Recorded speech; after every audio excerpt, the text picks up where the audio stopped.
Oke, selamat siang untuk kita semua, teman-teman. Ini tampilan animasi tiga dimensi ya, tiga dimensi dari daerah aliran sungai atau daerah tangkapan air. Nah, teman-teman, kenapa data ini penting di dalam perencanaan suatu infrastruktur, terutama jembatan, drainase, irigasi, bendung, lain-lain dan lain-lainnya. Nah, ini penting teman-teman, supaya tidak terjadi yaitu suatu satu tidak terjadi banjir, tergenang. Nah, kemudian bahkan merusak jembatan atau infrastruktur lainnya.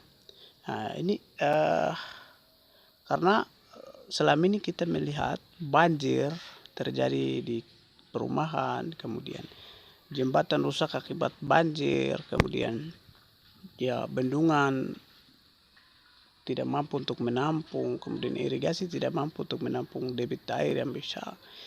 Ini terjadi karena tidak pakai atau memang walaupun pakai tapi tidak analisis baik data daerah aliran sungai, kemudian curah hujan, terus koefisien limpasan. Jadi teman-teman, data ini sangat penting. Nah, kenapa penting? Karena kalau kita merencanakan suatu perencanaan jembatan, drainase, kemudian irigasi, ini berdasarkan data ini. Nah, apa yang terjadi kalau terjadi deforestasi atau penebangan hutan, itu akan berdampak pada perubahan koefisien limpasan. Perubahan koefisien limpasan terjadi ketika penebangan hutan, deforestasi dilakukan. Nah, sekarang jembatan dirancang berdasarkan data daerah aliran sungai. Misalnya jembatan dirancang untuk banjir maksimum misalnya 10 meter kubik.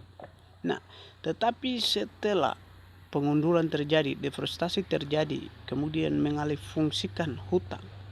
Nah, dulunya koefisien limpasan ini data berdasarkan koefisien limpasannya itu misalnya hutan tropis atau perbukitan.